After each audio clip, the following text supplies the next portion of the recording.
Magandang araw po sa inyo lahat, Luzon, Visayas, Mindanao, pati na rin mga kababayan nating OFW. Kung nasan man kayong lupalop ng mundo, magandang araw po sa inyo. Welcome po sa panibagong reaction video dito sa Makapili TV. Ngayon ito, pag-uusapan natin na dumipensa po kasi yung Quad Committee sa sinasabing ginagawang demolition job daw. Yung mga pinaggagawa lang nila laban kila Pangulong Duterte, siyempre sa mga nakapaligid kay Pangulong Duterte. So, yan yung lumalabas ngayon na sinasabi nga merong demolition job. Hindi mo rin naman kasi, di ba, maaalis na isipin ng taong bayan, especially ng mga Duterte supporters, na talagang demolition job lang itong ginagawa nila. Talagang politika yung pinaka nangyayari dito ngayon. Kasi syempre, umalis sila sa sa Kongreso na doon gaganapin yung mga hearing nila para daw maging hindi daw maging bias. So, lumabas sila ng Kongreso, nagtayo sila ng Quad Committee kasi ito pinagsama-sama na yung kasi dapat yan hiwa-hiwalay yung komite ng paghihiring. So, hiwalay yung humahawak ng issue sa Pogo, hiwalay yung issue sa EJK, iba rin yung sa droga at iba rin yung sa ICC. Ngayon, pinagsama-sama daw para mas mapabilis daw yung gagawin nilang hearing in aid of legislation. So, para daw maiwasan yung sinasabi nilang magiging bias lang naman daw itong mga kongresista. So, umalis sila sa Kongreso. So, kaya nga ginaganap nila yung hearing sa Pampanga, dadalhin pa raw sa Davao, para daw magkaroon doon ng neutral ground. Pero syempre, andun pa rin naman yung hindi pa rin may aalis na isipin pa rin ng mga supporter ni Pangulong Duterte na syempre may basbas yan ni Speaker Romualdez. Kailangan naman na magtayo sila ng committee ganyan na hindi alam o hindi aaprobahan yan ni Speaker Romualdez. So syempre, since si Romualdez nga yung sabihin natin may pakana nito, syempre hindi may aalis na syempre yung nga Duterte yung kanilang iimbestigahan. So, kumbaga parang, yun nga, talagang may politika dahil nga yung sinasabi rin naman ng mga supporter ni Pangulong Duterte dahil nga may pangarap itong si Romualdez na maging presidente. Di na may aalis yun. Kasi nga, 'di ba, nabulilyaso lang yung People's Initiative nila. Ngayon napunta na sa Chacha. So, doon nila niluluto dahil talagang may pangarap maging presidente itong si Romualdez. So ngayon, dahil sa nangyayaring ito, na-contempt itong si Attorney Harry Roque. So parang yung pattern ngayon, lahat ng nakadikit kay Pangulong Duterte parang iniisa-isa. So kaya mas lumalakas yung pakiramdam nila na ito talagang demolition job. So, yan yung pag-uusapan natin ngayon. Kaya kung di ka pa nakasubscribe sa Makapili TV, pakipindot mo muna yung subscribe button at the same time, palike na rin po ng video. Wala naman pong bayad dyan. Kaya, pindot na. So, ito, panoorin mo muna itong balitang to para magkaroon tayo ng konteksto sa pag-uusapan po natin. Hindi kami overzealous, hindi rin overkill yon. Because if you try to look at the records of those that were detained, there were basis for their detention. Nakangiti habang nakataas ang kanang kamao ni Attorney Harry Roque, dating presidential spokesperson sa Duterte administration, matapos i-cite in contempt ng House Quadruple Committee, Huwebes, August 22. Dahil ito sa umano'y pagsinungaling sa mga kongresista sa dahilan ng kanyang hindi pagdalo sa August 16 hearing ng Quadcom sa Bacolor, Pampanga. Humingi ng public apology ang abogado sa mga kongresista at iginiit na honest mistake ang kanyang nagawa dahil sa inakalang Huwebes ang hearing kung kailan may nakaschedule siyang daluhang pagdinig sa region.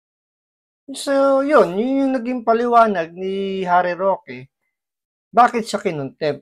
Kasi nga, which is totoo naman nangyayari talaga minsan, siyempre sa sobrang busy mo, sa daming ng trabahong inaasikaso mo. So minsan yung araw hindi mo na masyadong napapansin. So sabi nga ni Harry Roque rito, honest mistake. Akala niya kasi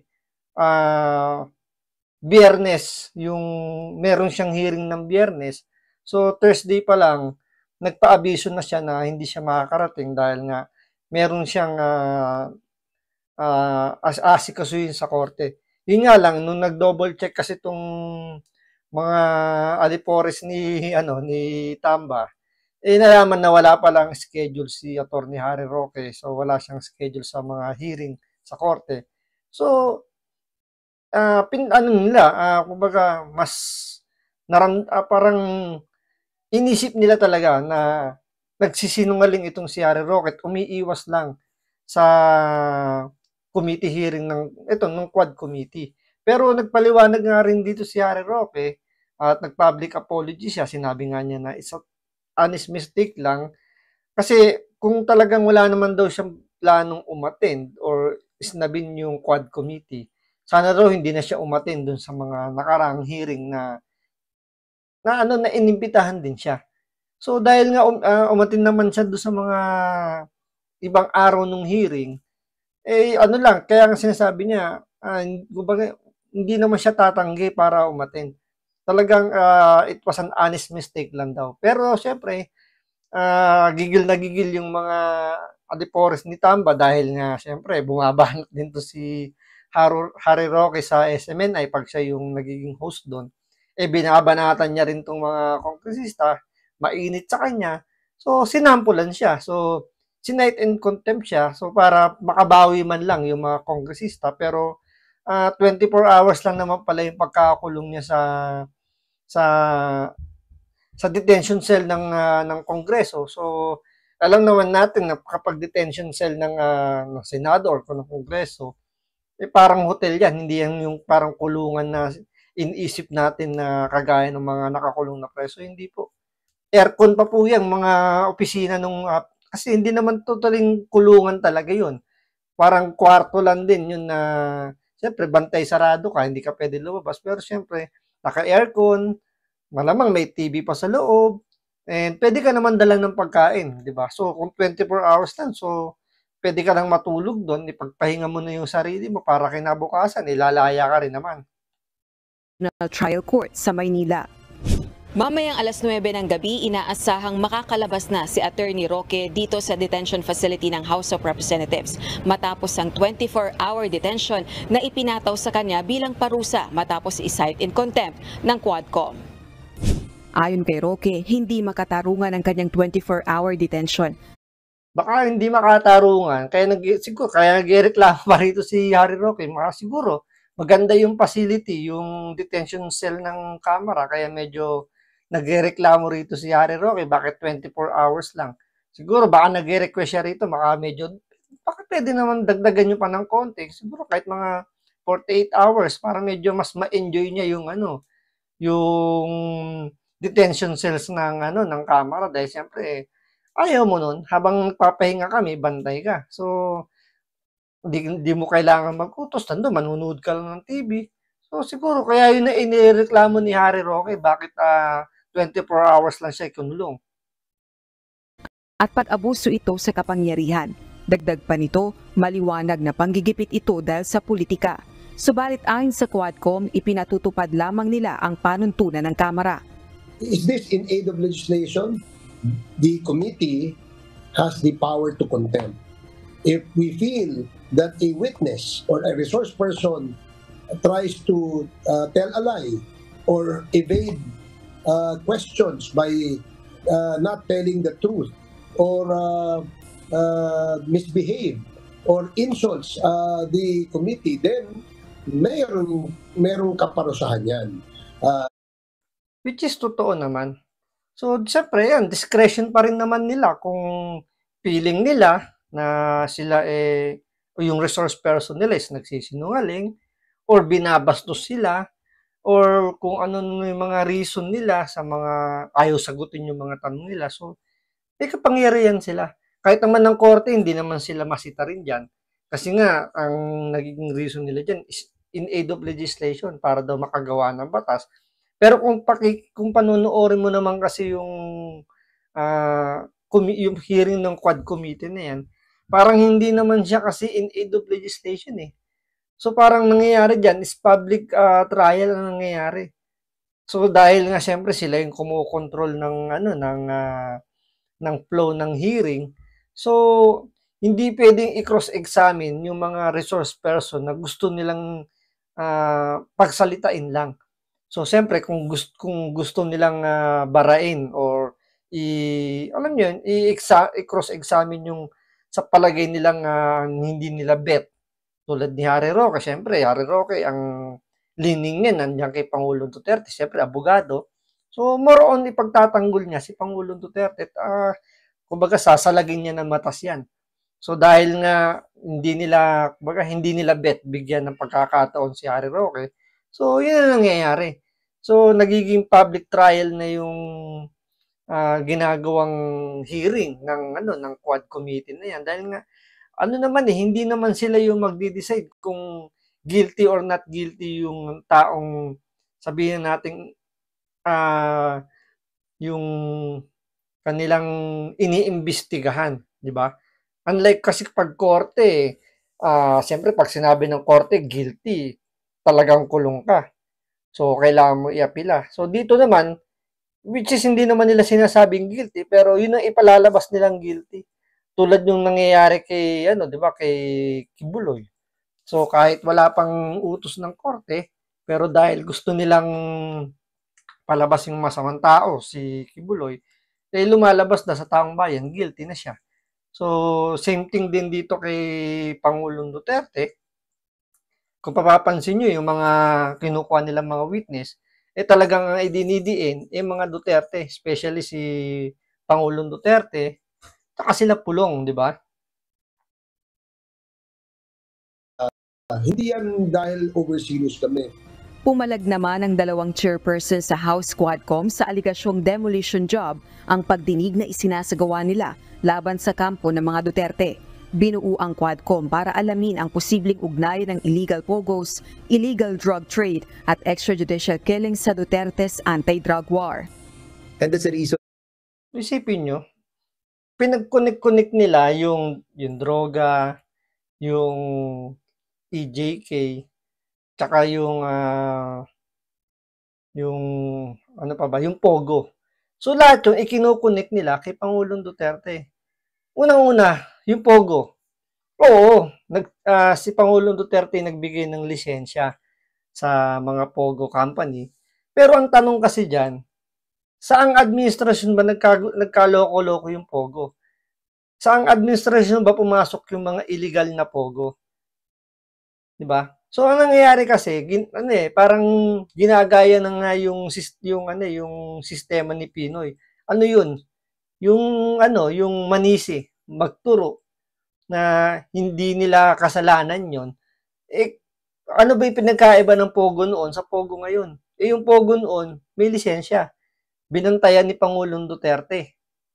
'Di ba? Nakuha na ng malaking tax at nagamit para sa pagbili ng vaccine. Tandaan nyo, pandemic 'yun. Ngayon, sa panahon ni BBM ngayon, nagsulputan yung mga illegal na pogo. Pero ang tinuturo nila, kasalanan ni Pangulong Duterte. 'Di ba? Kayo na yung nakaupo administrasyon na ni BBM ang nakaupo na magkagulo-gulo ang pogo nung dumami yung mga illegal na pogo. So dapat nasaan na yun na nasa administrasyon ni Pangulong Bongbong Marcos kung paano patitinuin yung mga pogo na illegal. Kaya nga 'di ba nung SONA sinabi niya na ito pansinin niyo nung SONA sinabi niya na ibaban na yung pogo. Starting today, ibaban niya na yung pogo pero biglang nagkambyo ng bigla, naging biglang December na pagdating ng December, totaling wala na. So, binigyan pa ng 6 months yung mga pogo para makabawi pa bago sila magsara. Pababawiin muna kasi baka nga daw nakapag-advance na yung mga illegal na pogo company. Kaya in-extend hanggang December yung operation nila. So, doon makikita mo na medyo, di ba, medyo sabi nga nila, may naaamoy akong kakaiba 'Di ba? Do'n pa lang sa pagsabing ibaba na yung pogo pero in-adjust hanggang December. Ngayon, ito naman yung sa illegal na droga na sinasabing, ano raw kay Pulong Duterte, may involvement din daw. Pero kung pakikinggan mo yung sinabi nung, witness, si Guban, ni-name drop lang naman, hearsay lang. So, iba yung kausap niya, ni-name drop yung pangalan, pinaniwalaan naman nitong mga 'to. Kung iisipin mo naman kung iba-backtrack mo yung nangyari, dinismiss ng ano 'yan, ng Senado dahil nga walang ano, kumbaga kinontempt dahil nga nagsisinungaling yung Guban na 'yan. At the same time, dinismiss din ng ombudsman yung kaso na 'yan. So, yung ombudsman po, korte rin po 'yan. Hindi yan mga kongresistang humahawak. So, base sa ombudsman, dismiss, kumbaga hindi napatunayan na talagang may involvement si Pulong Duterte. And then ngayon, isinampahan ng kaso ni Trillanes, hinukay yung kaso. So, isinampa sa DOJ, hindi sa ombudsman. So, doon makikita nyo na pilit lang yung kaso, pero ginagatasan ngayon nitong mga alagad ni Tamba dahil nga mukhang totoo yung sinasabi nga ng mga supporters ni Pangulong Duterte na talagang demolition job. Kasi lahat ikinukonek kay Pangulong Duterte o sa mga Duterte, sa mga supporter niyang mga nakapaligid sa kanya. Kaya yun ang nararamdaman ngayon ng taong bayan. Why we are pursuing this, not because it is a political harassment or tinatawag nila na demolition. I don't want to be a part of any demolition job. Kasi nga, yung takbo naman namin, like ako, si Ace, kami naman may sarili-sarili kaming area eh. Hindi naman namin kailangan ng ganitong klase ng investigation eh. Sa totoo lang eh, because we are just protecting our yung aming mga area. Kung ang iako sa amin namumulitika kami. Sa ikalawang pagdinig ng Quadcom, idinawit ng isang person deprived of liberty o PDL si dating Pangulong Duterte na nagbigay umano ng order sa pagpatay sa 3 Chinese drug lords sa Davao Prison and Penal Farm noong August 13, 2016. Samantala, nais na mga kongresista. Isipin nyo yung mga sumunod na na testigo, na mga PDL, mga bilanggo, piruin mo, napaka-logic, di ba? Logic lang eh. Presidente ka na, ikaw mismo yung tatawag para utusan yung nasa Davao Penal Prison para tsugiin yung mga Chinese drug lord.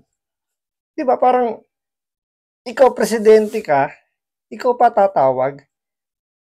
Siyempre dapat medyo mag-iingat ka dahil siyempre ikaw na yung highest leader ng bansa natin.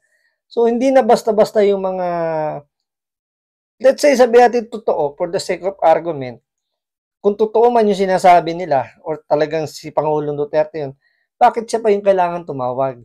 Diba? Pwede naman niyang iutos sa ibang tao para at least hindi magkabulayasuhan tulad ng nangyayari ngayon.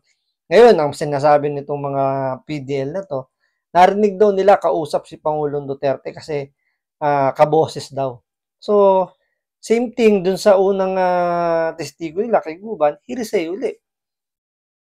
Nung tinanong pa nga dyan kung nakausap daw ba niya si Pangulong Duterte, sagot hindi daw, pero alam daw niya yung boses. Tandaan nyo ba si Matubato? So, ganyan din yung kwento ni Matubato na pinagpipilitan niya na si Pangulong Duterte yung gumagalaw dun sa Davao Death Squad. Pero kung pakikinggan mo yung kwento niya, lahat is galing din sa isang tao lang. So wala siyang direct contact or direct knowledge. Wala man lang siyang talagang first-hand information na siya mismo yung nakausap, siya mismo yung nakakita. Lahat puro sabi lang daw sa kanya. May isang pa nga doon ng instances na tinatanong ni Senator Alan Peter Cayetano, si Matubato, na paano daw, nakita daw niya si Pulong Duterte na pulang-pula yung mata, parang lasing na lasing daw or parang bangag daw yata, parang something like that. Ngayon, tinanong ni Alan Peter Cayetano, sabi niya, paano ka nakasiguro na dahil lang sa kulay ng mata, masasabi mong bangag or lasing na lasing yung isang tao? Ang sagot niya, basta alam ko sa sarili ko, lasing siya. Kita niyo yung kita niyo yung kung paano yung kanilang basihan para itukuyin na talagang sila mismo yung nakakita. So dito, kagaya dito, narinig lang daw niya yung boses. So siguro kaboses, ginaya yung boses, o hindi natin alam, 'di ba? So sa cellphone lang kausap. So dahil narinig niya kaboses ni Pangulong Duterte, inassume niya na si Pangulong Duterte yung kausap. 'Di ba parang siyempre legal lang, kung legal lang pag-uusapan, di naman tayo abogado, pero gagamit tayo ng konting logic. 'Di ba parang wala man lang kaingat-ingat para mag-usap kayo tungkol sa pagtiyugi. 'Di ba? Considering presidente ka, hindi ka mag-iingat. Tapos yung inuutusan mo, hindi rin maingat. Ila-loudspeaker pa para marinig ng mga ibang tao doon sa kung nasan man siya, iparirinig niya pa. 'Di ba parang common sense? Ngayon sinasabi nila, ito pa nakakatawa, sinasabi nila pro-China raw si Pangulong Duterte. Pero ang chinugi dito, 3 Chinese drug lord. So paano naging pro-China si Pangulong Duterte kung chinugi yung 3 Chinese drug lord? So parang 'di ba, medyo contradicting. So parang pinalalabas dito ang nangyayari nakakatawa yung gusto nila i-portray kay Pangulong Duterte na pro-China pero chinugi niya yung 3 Chinese drug lord. Chinugi, nag-utos si Pangulong Duterte para tiyugiin pero ila-loudspeaker para marinig ng lahat. So parang 'di ba nakakatawa. Sana matukoy ang mas malaking personalidad na nasa likod ni Cassandra Ong. Si Ong ang negosyante na pinatawan din ng contempt ng Quadcom dahil sa paulit-ulit na hindi pagdalo sa mga pagdinig tungkol sa illegal pogos.